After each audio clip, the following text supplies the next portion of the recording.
Welcome to Talk of the Town. I'm Robyn Zimmerman. March is National Social Work Month, and we're at MiraSol Health with social worker Brittany Harris. So Brittany, tell us a little bit about your background. So I've been a social worker for the past 2 years.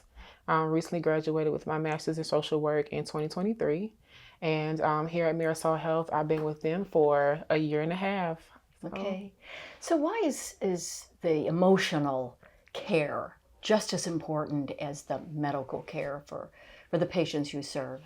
Yeah, so with medical care is just directly, to that patient. But for social workers, we look at things holistically, meaning, it's more so about nurturing the soul throughout this whole process. Right. And so you work with patients before end of life or when someone passes, and also afterwards? Absolutely. So it really starts at the very beginning, and we are just working through with them throughout the entire process towards the end. And sometimes that support looks like, just seeing what their needs are throughout the entire process, even if it's legal matters. What are some of the myths surrounding social work and help with hospice care? That we just do administrative work. But we are looking at things again holistically, looking at to see if there's assistance with DNRs, if there's assistance with, legal documents, and then just, providing grief support throughout this process, before and even afterwards. So how do you ensure, Brittany, that someone's wishes are granted and respected?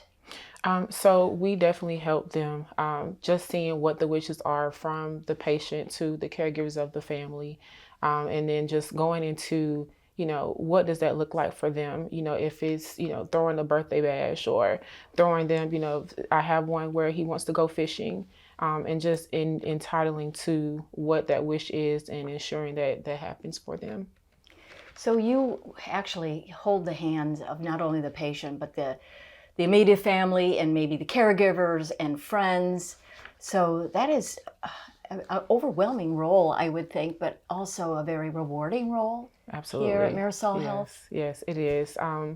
We look at things in a whole entire a broader way, where it's not just the focus of the patient, but, the families as well, and seeing, how can we interact or how can we build that bridge between the patient and the caregivers or the patient and the families, because sometimes a lot of them, they don't know how to go through this process. It can be very overwhelming for them. So we're like that guidance angel, working alongside of them.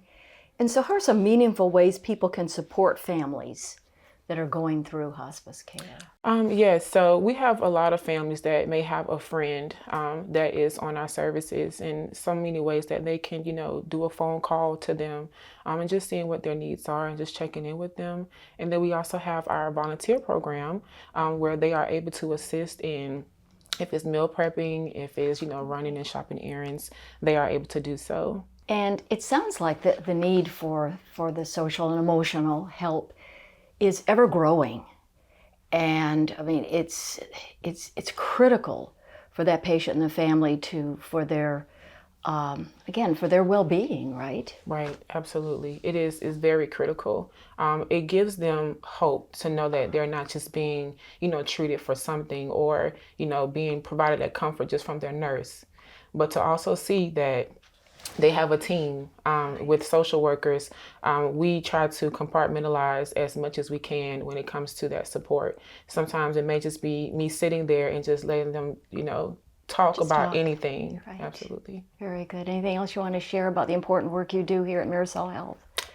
It is hard work, not hard work. Hard work. That is just something that, social workers are a gift to the community here, with MiraSol. Very good. Thank you so much for your service. Brittany Harris with MiraSol Health. And that's it for this edition of Talk of the Town.